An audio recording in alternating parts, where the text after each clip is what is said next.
اللہ کے رسول صلی اللہ علیہ وسلم نے فرمایا تھا کہ اس امت کے اندر خسفن و مسخن و قذفن 3 طرح کا عذاب آئے گا۔ صحابہ کرام حیرت میں پڑ گئے، کیا مطلب ہے اس کا؟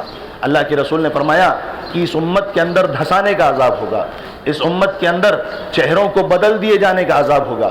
اللہ کے رسول صلی اللہ علیہ وسلم نے اور اسی طرح سے فرمایا کہ آسمان سے پتھر کی بارش ہوگی۔ وہ چیزیں جب بہت زیادہ ہو جائیں گی، صحابہ کرام نے پوچھا کہ ایسی کون سی چیز ہے جو بہت زیادہ عام ہو جائے گی؟ اللہ کے رسول صلی اللہ علیہ وسلم نے فرمایا تھا کہ اس زمانے میں جب میوزیکل چیزوں کا بہت زیادہ چلن ہو جائے گا، گانے والیاں یعنی سنگرز بہت زیادہ عام ہو جائیں گے، کامن ہو جائیں گے۔ اسلام نے ہم کو جو تعلیم دی ہے ان آداب کا مینر سے خیال رکھنا بہت ضروری ہے۔ ہم اللہ رب العالمین کے غصے کو چیلنج نہ کریں، ہم یہ نہ دیکھیں کہ ہم گناہ کیے جا رہے ہیں، گناہ کیے جا رہے ہیں اور اللہ رب العالمین کا عذاب ہمارے اوپر نازل نہیں ہوتا۔ قرآن کی آیت میں فرمایا اللہ تعالیٰ نے کہ وہ قومیں جن کو اللہ رب العالمین نے مضبوط بنایا تھا، جنہوں نے پتھروں کو کاٹ کر اپنا گھر بنایا تھا، اللہ رب العالمین نے ان کے ڈائلاگ کو قرآن کی آیت کا حصہ بنایا۔ ان لوگوں نے کہا تھا من اشد منا قوتاً، کہ ہم سے طاقت میں کون بہت زیادہ مضبوط ہے؟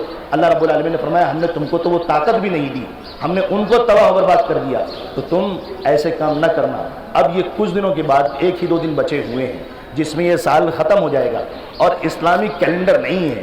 اللہ رب العالمین نے اور اللہ کے رسول صلی اللہ علیہ وسلم نے جو احکام ان کو فالو کرنے کے لیے کہا ہوا ہے وہ اسلامی کا احکام اسلامی تاریخ کے اوپر ہے۔ ہم کو چاہیے کہ ہم اسلامی تاریخ کو یاد کرنے کی کوشش کریں۔ عمر رضی اللہ تعالیٰ عنہ نے اسی لیے اس تاریخ کو زندہ کیا تاکہ اللہ کے رسول صلی اللہ علیہ وسلم کی ایک عظیم تاریخ، ایک عظیم یادگار دن ہجرت کا، مائگریشن کا جو وقت ہے وہ لوگوں کے ذہنوں میں رہے۔ لیکن اس کے مقابلے میں اگر ہم 31 نائٹ جو یہ دسمبر کا ختم ہونے والا ہے، جس میں ہم کو چاہیے کہ اگر ہم نئے سال کا اہتمام کرتے ہیں تو ہم کو یہ سوچنا چاہیے کہ ہماری زندگی کا ایک اور حصہ ختم ہوا، ہم اللہ رب العالمین اور موت سے اور نزدیک آ رہے ہیں۔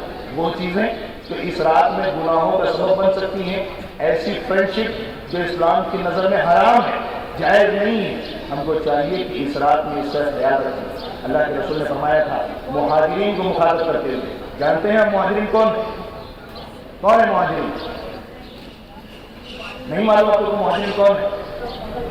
صحابہ کرام، وہ صحابہ کرام جن لوگوں نے اپنے ماں باپ کو، اپنے بچوں کو اور اپنی پراپرٹی کو مکہ میں چھوڑ دیا تھا اور اللہ رب العالمین کو راضی کرنے کے لیے مدینہ کی طرف مائگریشن کیا تھا، اپنی بیوی کو چھوڑ دیا، اپنے بچوں کو چھوڑ دیا۔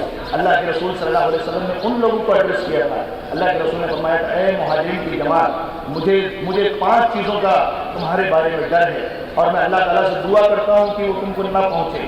اللہ کے رسول نے پہلی چیز جو گنائی تھی فرمایا تھا کہ لم تظہر الفاحشۃ فی قوم قط الا فشا فیہم الطاعون، جب کسی قوم کے اندر گندی چیزیں، بے حیائی چیزیں اور وہ چیزیں جو کیریکٹر کو خراب کرنے والی ہیں وہ عام ہو جائیں تو اللہ رب العالمین اس قوم کے اوپر 3 عذاب نازل فرماتا ہے، اس میں ایسی بیماری نازل فرماتا ہے جو اس سے پہلے کسی قوم کے اندر نازل نہیں ہوئی تھی۔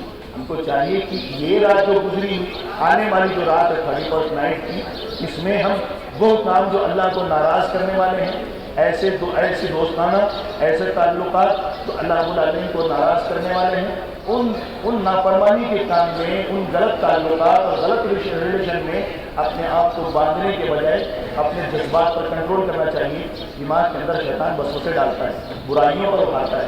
اللہ رب العالمین نے لوامہ ایک سوچ ہمارے اندر رکھی ہے، ضمیر رکھی ہے جو ڈانٹتی ہے یہ آپ کو کام نہیں کرنا چاہیے تھا، لیکن جو ایمان والا بندہ ہوتا ہے وہ سیٹسفائیڈ سول کی طرف اپنے آپ کو سمجھاتا ہے۔ دماغ میں ایسے دوست ہوں گے جو غلط کاموں کی طرف انوائٹ کریں گے، آپ کو بولیں گے آؤ ہم حاجات سیلیبریشن کرتے ہیں یا گھومنے کے لیے نکلتے ہیں۔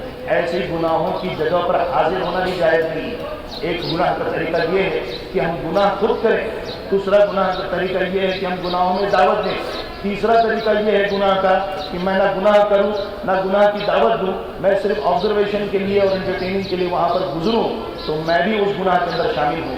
اللہ کے رسول صلی اللہ علیہ وسلم نے عائشہ رضی اللہ تعالیٰ عنہ سے کہا تھا کہ ایک جماعت ایسی ہوگی جو گناہ پر ہوگی، اللہ رب العالمین پورے قوم کو دھسا دے گا۔ عائشہ نے فرمایا کہ اس میں اچھے لوگ بھی ہوں گے۔ اللہ کے رسول صلی اللہ علیہ وسلم نے فرمایا کہ لوگوں کو اللہ تعالیٰ ان کے ایمان کے حساب سے، ان کی نیتوں کے حساب سے اٹھائے گا۔ لہٰذا ایسی جگہ جو گناہوں کی ہوں، جو عذاب کی ہوں، ہم کو چاہیے کہ ہم وہاں جانے سے بچنے کی کوشش کریں۔ جہاں حرام خوری ہوتی ہو، یعنی حرام کھانے کی چیز ہو، یا ایسی چیزیں، ایسے اعمال جو حرام کرنے والی ہوں، کی جانے والی ہوں، وہاں کو بچنے کی کوشش کرنا چاہیے۔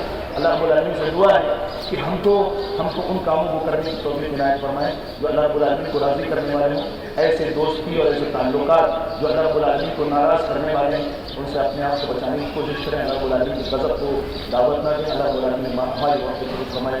امین و آخر دعوانا ان الحمد للہ رب العالمین۔ السلام علیکم و رحمۃ اللہ